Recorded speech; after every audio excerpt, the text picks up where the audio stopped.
আসসালামু আলাইকুম and hello everyone. আজকে আমি আপনাদের দেখাবো কিভাবে এলিমেন্টর প্রো দিয়ে একদম ইউনিক ও প্রফেশনাল লুকের প্রাইজিং টেবিল বানানো যায় খুব সহজ কিছু স্টেপে। সো চলুন শুরু করা যাক। ফার্স্টে আমি আমার ওয়েবসাইটে লগ ইন করে নিচ্ছি। লগ ইন করার পরে আমি একটা পেজ ওপেন করে নিব। তো ফার্স্টে প্রাইজিং টেবিল বানানোর জন্য উইজেট ব্যবহার করব। এলিমেন্টর প্রোতে আমাদের প্রাইজিং টেবিলের একটি উইজেট আছে, এই যে দেখতে পাচ্ছেন। কিন্তু এটি আমাদের এলিমেন্টর ফ্রি ভার্সনে নেই। যদি আমরা ফ্রি ভার্সন দিয়ে কাজ করতে হয় তাহলে আমাদের custom heading, text editor, icon list এইসব দিয়ে কাজ করতে হবে। কিন্তু যদি আমাদের প্রো ভার্সনটা থাকে তাহলে আমরা ইজিলি একটা উইজেট দিয়েই এটা করতে পারবো। তো আমি এটা ড্রাগ এন্ড ড্রপ করে নিয়ে নিচ্ছি। দেখতে পাচ্ছেন আমাদের পুরো রেডিমেড একটা টেমপ্লেটের মতো চলে এলো। এখন আমি এটাকে ৩টা কলামে ভাগ করে নিব। আমি উপর দিয়ে প্যাডিং দিয়ে দিচ্ছি 60 পিক্সেল করে। খুব ইজিলি আমাদের ৩টা প্রাইজিং টেবিল চলে এলো। সো এগুলোকে আমরা এখন কাস্টমাইজ করব। ফার্স্টে আমাদের টাইটেল দিতে হবে এখানে।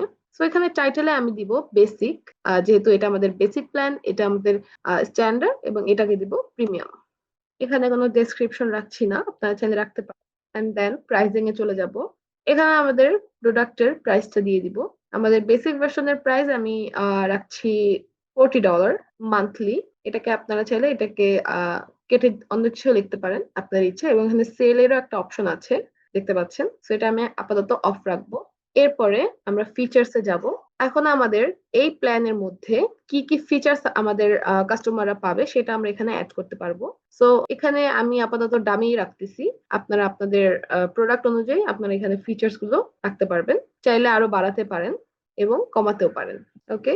সো নেক্সট হচ্ছে আমাদের ফুটার। ফুটারের মধ্যে আছে আমাদের এই বাটনটা, যেখানে আমাদের ক্লিক করলে হয়তো বা আমাদের সাথে আমাদের কাস্টমার কন্ট্যাক্ট করতে পারবে। তো এটা রিডিরেক্ট হয়ে যাবে। এখানে লিংক বসানোর ওয়ে আছে, আপনার কন্ট্যাক্ট ফর্ম কিংবা কন্ট্যাক্ট পেজের কিংবা আপনার ইমেল এখানে বসানো যাবে, যার মাধ্যমে এই প্ল্যানটা নেওয়ার জন্য যখন কাস্টমার এখানে ক্লিক করবে ডিরেক্ট আপনার ইমেইলে সে চলে যাবে। তো এখানে ক্লিক হেয়ার লেখা আছে। এন্ড আপনি যদি চান এখানে এক্সট্রা কোনো ওয়ার্ড অ্যাড করতে, এখানে আমি এটাকে ডিলিট করে দিচ্ছি। এরপরে আমাদের এখানে রিবন আছে, দেখতে পাচ্ছেন। এটা এখানে লেখা আছে পপুলার। এখানে আমরা বন্ধ করে অন্য কিছু লিখতে পারবো। আমরা এটাকে অফ করে রাখতে পারবো, অন করতে পারবো, পপুলারের বদলে অন্য কিছু আমরা লিখতে পারবো। এটা আমাদের ইচ্ছা। তো যেহেতু এটা শুধু আমি আপনাদের দেখার জন্য এবং বুঝার জন্য বানাচ্ছি, তো এখানে আমি কোনো ইনফরমেশন এক্সট্রা ভাবে অ্যাড করছি না, এগুলো সব আমি ডামি রাখছি।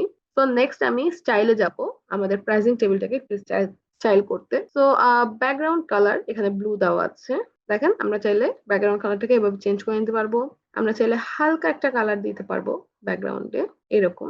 এরপরে আমাদের টাইটেলের কালারটা চেঞ্জ করতে হবে। তাহলে আই থিঙ্ক এখানে আমি গ্রিন কালারটা, ডিপ গ্রিন কালারটাই রাখি এবং টাইটেলে গিয়ে আমি এটাকে হোয়াইট কালার করে দিই। এটা আই থিঙ্ক বেটার লাগছে। দেন প্রাইজিং এ গিয়ে আমাদের এই প্রাইজিং এর কালারটা কিংবা এটার ব্যাকগ্রাউন্ডের কালারটাও চেঞ্জ করা যাবে এভাবে। যেন শুধু প্রাইজিং এর ব্যাকগ্রাউন্ডের কালারটা চেঞ্জ হবে করতে পারবেন, এবং না চাইলে এটাকে নর্মালিও রাখতে পারেন। তো আমি নর্মাল রাখছি, প্রাইজিং এর কালারটা আমি চেঞ্জ করে দিব। এখন নেক্সটে আছে কারেন্সি সিম্বল। এটাকে আমরা রাইটে দিলে চাইলে রাইটে দিতে পারবো, লেফটে দিতে পারবো, নিচে দিতে পারবো এবং উপরেও দিতে পারবো, এটা আমাদের ইচ্ছে মতো। এই লেখাটাকে আমি হালকা ব্ল্যাক কালার করে দিলাম। ফিচার্স, আমরা চাইলে ফিচার্স অপশনের ব্যাকগ্রাউন্ডও সেম ভাবে আমরা কালার দিতে পারবো, লাইক দিস, দেখতে পাচ্ছেন। বাট আই থিঙ্ক এটার থেকে আমরা যদি কালারটা না দিই তাহলে বেটার লাগছে। আপনারা আপনাদের ইচ্ছা মতো এগুলোকে স্টাইল করে নিতে পারবেন। ফন্ট অলরেডি দেওয়া আছে। এটাকে আমরা চাইলে লেফট অ্যালাইন করে রাখতে পারবো, রাইট অ্যালাইনে নিতে পারবো এবং সেন্টার, কিন্তু সেন্টারে এটা ভালো লাগছে তাই আমি সেন্টারে রাখছি। এবং নেক্সট হচ্ছে ফুটার। এখন ফুটারে গিয়ে আমাদের এই বাটনটা আছে এখানে, এটাকে কাস্টমাইজ করার পালা। কিংবা আমরা চাইলে ব্যাকগ্রাউন্ডে ফুল ব্যাকগ্রাউন্ড একটা কালার দিতে পারবো, কিন্তু আমি দিব না, এটাকে আমি নর্মালি রাখছি। আমাদের বাটনটাকে আর কাস্টমাইজ করার মতো কিছুই নাই। এখন রিবনে গিয়ে আমাদের এখান থেকে ব্যাকগ্রাউন্ড কালারটাকে আমি হোয়াইট করে দিব এন্ড টেক্সট কালারটাকে আমি ব্ল্যাক করে দিব। আই থিঙ্ক এটা একটু ভালো লাগছে। এটা হয়ে গেল। সো এটাকে আমরা স্টাইল করে নিয়েছি। এখন আমরা যদি চাই এগুলাকে সেম স্টাইল দিতে তাহলে আমরা দিতে পারবো, কিংবা এটাকে আমি ডুপ্লিকেট করে নিতে পারবো এই 3টা বক্সে। দেখাচ্ছি কিভাবে। এগুলোকে আমি অলরেডি ডিলিট করে নিব এন্ড এখানে ক্লিক করে এগুলোতে আমি কলামের মধ্যে পেস্ট করে নিলেই চাইল্ড সহ কন্টেন্ট সবকিছু এখানে চলে এলো। এখন শুধু আমরা এখান থেকে কন্টেন্ট গুলো চেঞ্জ করব। এখানে হবে স্ট্যান্ডার্ড। এরপরে প্রাইসিং এ গিয়ে প্রাইসিংটাকে চেঞ্জ করে দিব $60। এন্ড ফিচার্স এ তো আমি কোনো কিছু এক্সট্রা অ্যাড করছি না, বিকজ এগুলো সব দামি তৈরি করা হচ্ছে।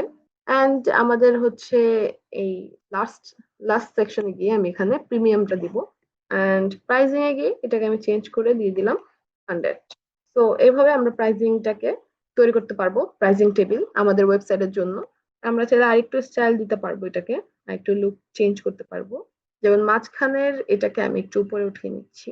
দেখতে পাচ্ছেন আমাদের প্রাইজিং টেবিলটা তৈরি হয়ে গেল। এটা খুবই ইজি। আমাদের যদি এলিমেন্টর প্রো থাকে আমরা ডিরেক্ট একটা উইজেটের মাধ্যমে এগুলো কাজ করতে পারবো, বাট আমাদের যদি এলিমেন্টর ফ্রি ভার্সন থাকে তাহলে এগুলো সব আমাদের এক একটা করে হেডিং টেনে টেনে এবং টেক্সট টেক্সট এডিটর, তারপরে আইকন লিস্ট এসব দিয়ে আমাদের এটা একদম কাস্টমাইজ ভাবে তৈরি করতে হবে।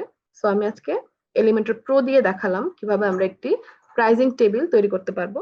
তো আজকে এই পর্যন্তই। এভাবে আমরা এলিমেন্টর প্রো দিয়ে একটি সুন্দর প্রাইজিং টেবিল তৈরি করতে পারবো।